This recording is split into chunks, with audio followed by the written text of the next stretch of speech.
Hello everyone, welcome back to another video from sysadmin 102. In today's video, I will show you how to set up NordVPN WireGuard on your OPNSense. As you know that NordVPN does not provide support for native router configuration using WireGuard protocol. However, the NordLens it developed based on the WireGuard VPN protocol. So if we able to retrieve the configurations, we can set it up just like how we set it up Proton VPN in my last video. And just a disclaimer before we get started, this video does not cover DNS leaks. It's because everybody have a different setup for their DNS service, and depending on how you configure it, there are different ways to do it. So I'm not covering this part. Alternately, you can follow my tutorial to set up the DNS over TLS using NAC DNS. The reason why I choose NAC DNS is because they value your private keys. You don't have to lock anything, or you can choose the lock retentions like from 1 hour up to 2 years. And all the written tutorial gonna be included down in the descriptions. If you think the tutorial is helpful, don't forget to subscribe, like, and share. And let's get started. So the first step is to create the NordVPN access token. So that's why we can using the command and retrieve the WireGuard configurations. And if you select the link below and log into your account, it's gonna take you right over to this page for a menu setup, and you're gonna select get access token. That's gonna ask you to verify your email. All right, and from there you're gonna able to generate a token. And set the expire in 30 days fine. We only need it one time to pull the configurations. Not recommended to select doesn't expire. Okay, and we're gonna go ahead and copy that and store it in a text file somewhere, because we're gonna need that later on. And before we get started with the next step, we're just going to do a version checks. So this tutorial is based on the versions of OPNSense 24.7. So before we get started with step number 2, I want to give a shout out to the two users, bluewalk at GitHub and dumbasPL at GitHub, for providing an alternate methods for retrieving the configurations. Make life a lot easier. If you know a better method to retrieve the configurations, leave it in the comment.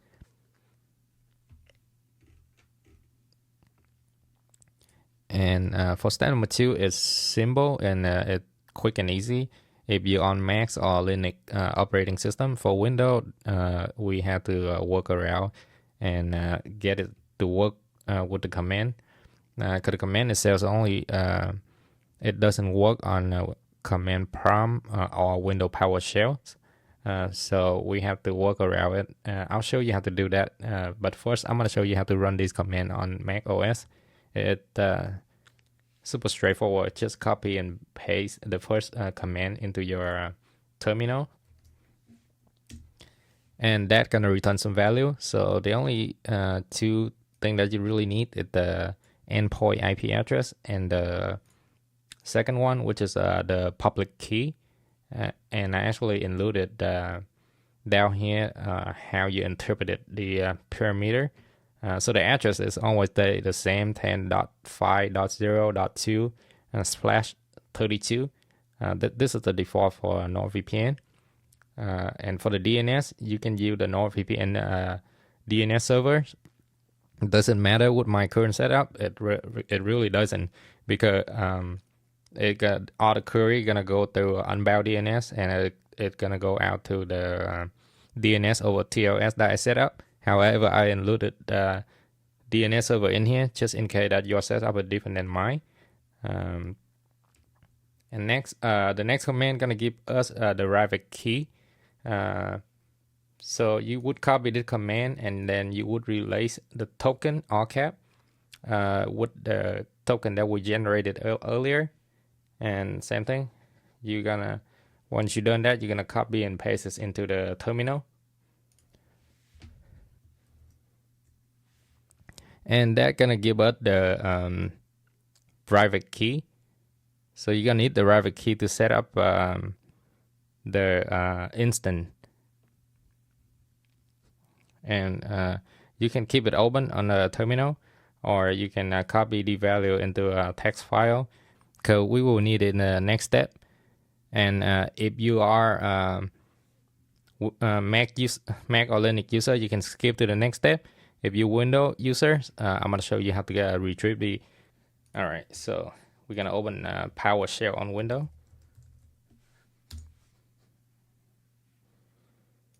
And first one, we're gonna install Git using the winget command. All right, now that we got the Git installed in our system, we can copy and paste the second command to install the JQ. All right, we're gonna search for Git, and then we're gonna open Git bash command or program. And then from here, you should be able to copy and paste the command into your bash shell. And that will give you the value. And we're going to repeat the same step that like we did on Mac OS operating system. And that will give you the private key. All right, moving on to the next step. All right, for the next step, we're gonna make a backup of the system configurations. So that's why if anything go wrong, you can just restore the configurations.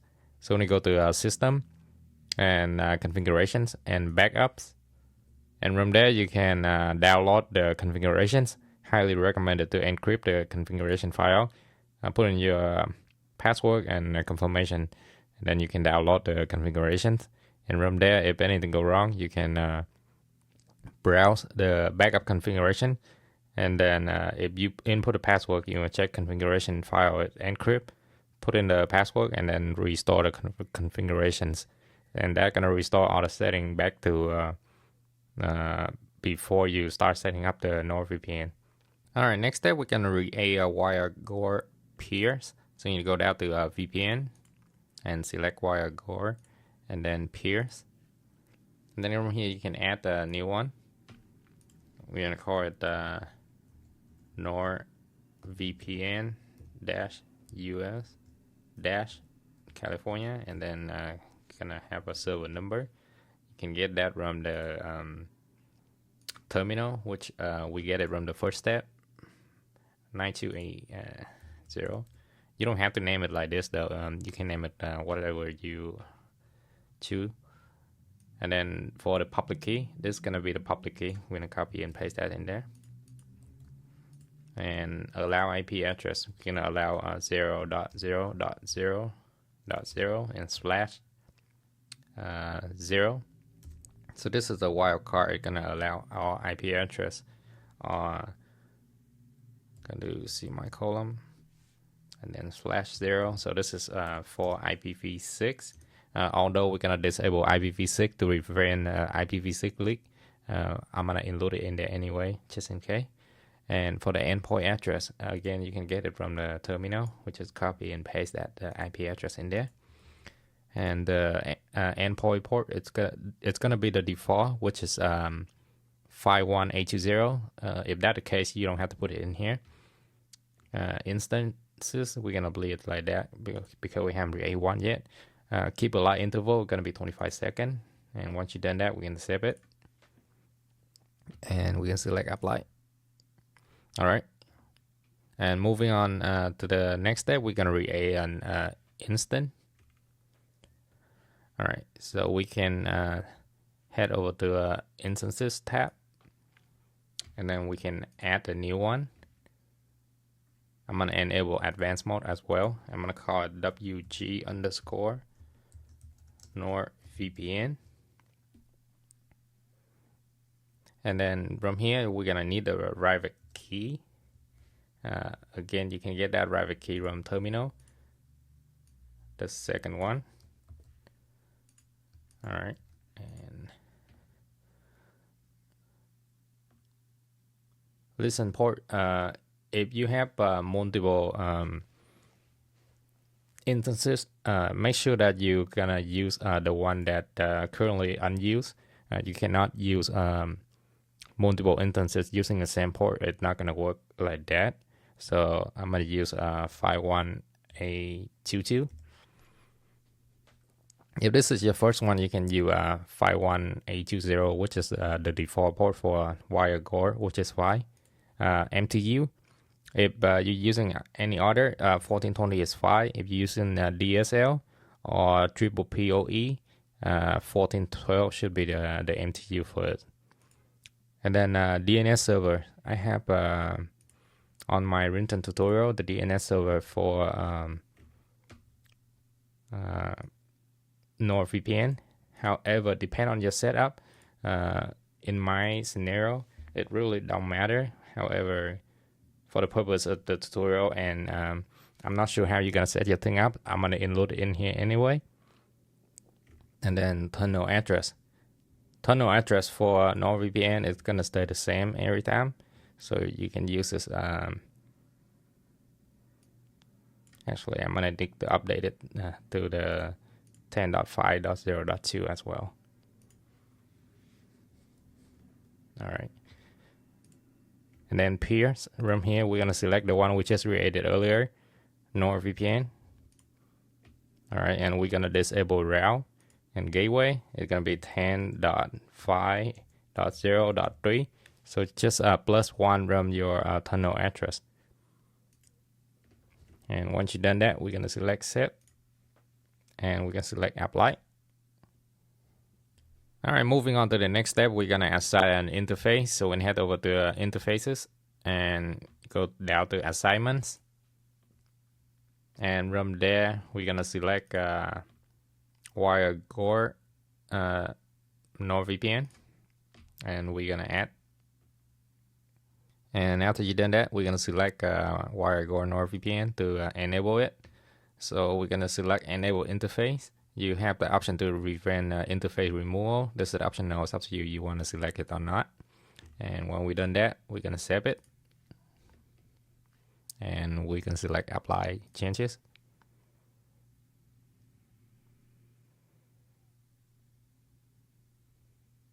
All right. And next, we're gonna create a gateway. So from system, we're gonna select gateways. And we select configurations. And from here, we're gonna add a new gateway. All right, for the name, we're gonna name it WAN, W-A-N, NordVPN. Decryption, you can copy and paste the same. And then for the interface, we're gonna select WG NordVPN. IP address, again, you can get that IP address from the endpoint IP address from your terminal.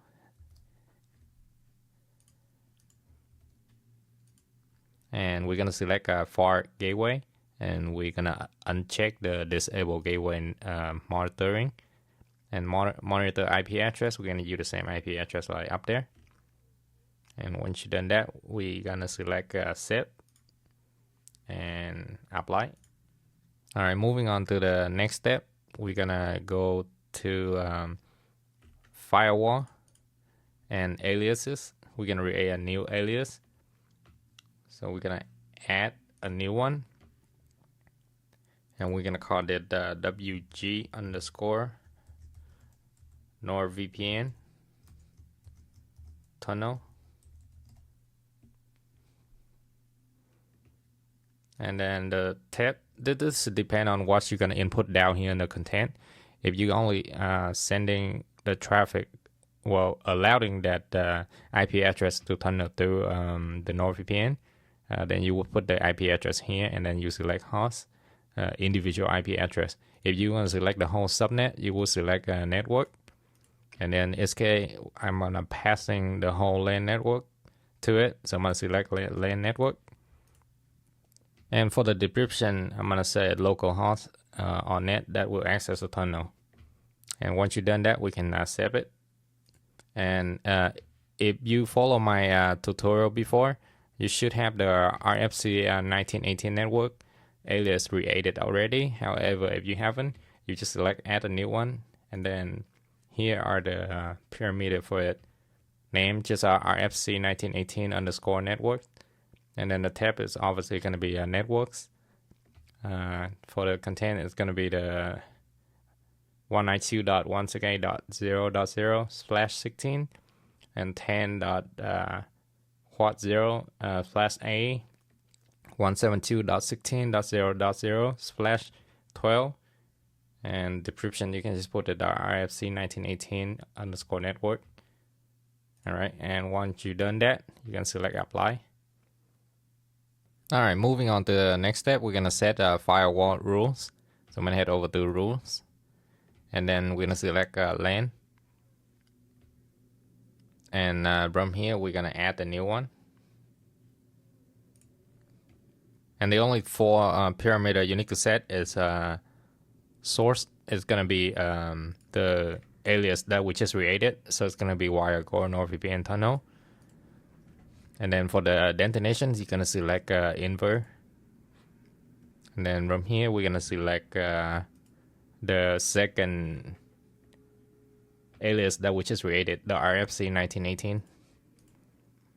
And then the third one is the gateway. We're going to select the WAN NordVPN as the gateway. And once you've done that, we're going to save it. And before you hit apply, make sure that the rule is applied by orders. So you got to be mindful how your rule is. I don't know how many rules you currently have on your system, but by default, you're going to have IPv4 and IPv6. Just make sure that you actually move the thing on top of the IPv4 and IPv6. All right. And if you haven't already done so, we're going to disable the IPv6. All you do is, if you see this green, would mean it enable. And if you see it already yellow and have the strike through line, would mean that it disabled. So by doing this, you can prevent the IPv6 leak. And once you've done that, we're going to select apply changes. Next, we're going to create a floating firewall rule to route the traffic to the VPN gateway. So we're going to go back to floating. And we're going to select add a new one. And we're going to uncheck apply the action immediately on match. And for source, it's going to be from WG and NordVPN address. And for destination, we're going to select inverse. Destination is going to be WG NordVPN net. So from address to net. And then for gateway, we're going to select WAN NordVPN. And we also select show on high, and we select allow options. And when you've done that, you're going to select save and select apply changes. All right, and last step, we're going to create a firewall net outbound rule. So we're going to select net and then outbound. And then we will add a new one. So for the interface, we're going to select the WG NordVPN interface. And for the source address, it's going to be the first alias that we create. So it's going to be WG NordVPN tunnel. And on the decryptions, we can call it outbound rules for NordVPN. Once you've done that, we can select set. And we're going to select apply changes. If you don't see that option, make sure that you switch the mode from automatic to hybrid outbound net. And lastly, this is an optional step. You don't have to do this, but this step going to help you create a VPN queue switch. So if the tunnel go down, you will not be connecting to your ISP provider. So, however, you will be disconnected from the internet. So we're going to go to firewall rules, and we're going to go back to floating again. Rules, and then floating rules. And then from here, we're going to add a new one. The action is going to be block. And interface is going to be WAN, W-A-N. So we're going to lock WAN traffic. Direction is going to be L. And remember that we created the tag earlier. So we're going to do the local match, the local tag. So for the decryptions, we're going to call it VPN kill switch. And then down here, you're going to select advanced features, show and hide, allow options. And then we're going to match the local tag. No WAN, W-A-N, ERED. And then we're going to select separate. Actually, we're going to uncheck the allow options. And then we're going to save it. And we're going to select apply changes. So notice my IP address still haven't changed. That's because I'm still routing my traffic through the Proton VPN tunnel. So for me to do that, I'm going to have to change the alias. So for Proton VPN, I'm going to go in there and remove the LAN network. And select apply. And there we go. The IP address changed. So now I should tunnel me through NordVPN. If you only have one tunnel on you should be getting the NordVPN IP address already. And this concluded today's tutorial. If you think the video is helpful, don't forget to subscribe, like, and share. Thank you for watching, and I'll see you guys in the next video. Bye bye.